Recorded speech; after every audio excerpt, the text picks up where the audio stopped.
on to Uganda. Ugandan election is coming up February 18th. And guess what? Mr. President is running again. Yoweri Museveni has been there for 30 years, but he wants to run for his 5th time in office. And of course, people are tired of him. 30 years enough.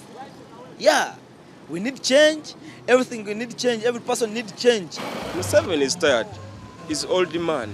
Now we want the people who is not a soldier to rule us. There are 8 candidates running, 7 men and 1 woman, and they recently had a debate, but guess what? Mr. President boycotted that debate. As a matter of fact, he didn't just boycott the debate, he said that the election debate is childish and it's for school kids. He said, I've never understood old people engaging in talking competitions like school kids. Man, that sounds like someone that is ready to rig the election and win whether he attends debate or not. Instead of attending debates though, to tell people what he can do for them if they vote for him again, guess what Museveni is doing? First of all, he's shipping in anti-riot trucks to prevent any uprising among the people. I'm talking about more than a dozen new tear gas vehicles, water cannons, and pepper sprayers for crowd control. And this is not hidden. They even park some of these trucks in front of people's houses and shops so that you can see it. In case you're thinking about staging a riot or a protest, talk about intimidation. Now, not only that, since last year, the police have been cracking down on social media in Uganda. But now that election is coming, they said that they want to make sure that people are not using social media to turn groups against each other. So now they've stepped up their game.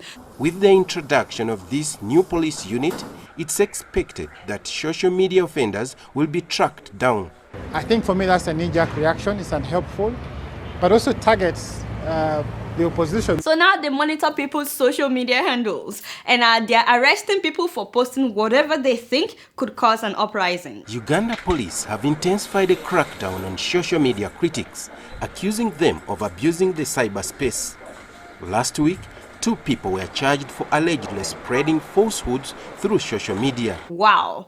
Did I mention that the government recently closed down a privately owned radio station and Digito FM was closed down by the Ugandan Communication Commissions in January, a day after they aired an interview with an opposition presidential candidate named Amama Mbambazi. What a coincidence. And I remember telling you guys last year that they arrested opposition presidential candidates just to intimidate him and release him. At the same time, they've been cracking down on journalists big time. So it looks like it's going to be another interesting year in Uganda. What I always wonder though about people like Museveni is if they ever think of what they want people to remember them for when they are no longer in power. I wonder if they ever think of the fact that someday either you leave power voluntarily or not, power would leave you. Why must you die in power? Why prevent others from getting into power? I can't imagine that. A 30-year-old Ugandan has never known any other president but Museveni. And speaking of youth, they comprise 75% of Uganda's population. Now guess what the unemployment rate among these youth is? The youth in Uganda are defined as those people below 30. The unemployment rate, according to the Uganda Bureau of Statistics, 2 years ago of the youth was 64%. However, the actual figure as of today stands at 83%. 83%. 83%. It's gotten so bad that young people formed the National Organization of the Unemployed. The group had set up camp at the business center to allegedly enlist educated but unemployed youths into the organization. Yes, and the police are constantly arresting them and harassing them. Police rounded them up. What have we done? The question is, what have we done? The police arrested them over unlawful assembly. Why are they using force? What type of police force is this one? I don't know their intentions, but it is not allowed.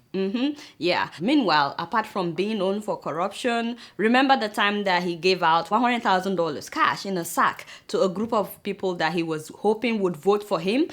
Yeah. So apart from being known for corruption, he's also very known for this unemployment rate that he's not been able to tackle, and he's not letting somebody else come in to tackle this unemployment rate. 26-year-old women are still asking for money for sanitary pads from their parents. We still have 28-year-old men who ask for allowances from their parents. 30-year-old men asking their parents to marry them wives because they cannot afford to marry a wife. That is how real unemployment is. So that's the reality on ground. I will be sure to keep my eyes on the coming election in Uganda and keep you guys updated. Guess what? I'm just keeping it real.